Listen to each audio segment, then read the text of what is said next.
In the description below, I will have the link to download the STL files for these valve seat protectors. These are very similar in dimension and shape to a 202 and 160 valve for a small block Chevy. The difference is that there's a 45-degree taper that goes right to the edge, and what this enables is the ability to put these valve seat protectors right on the seat of the valve. The whole purpose of doing this is to enable yourself to perform chamber work without having to worry about bringing a cutting burr or grinding cartridge into contact with the valve seat.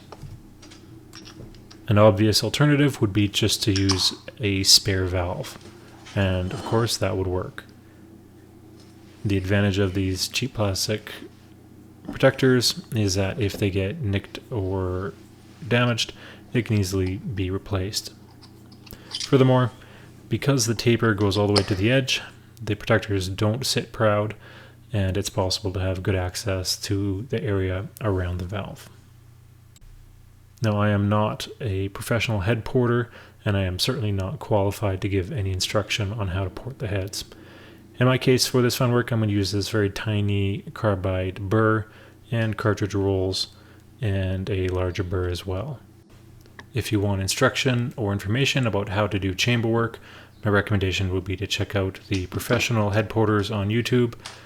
Professionals such as Eric Weingartner have some really useful and informative videos.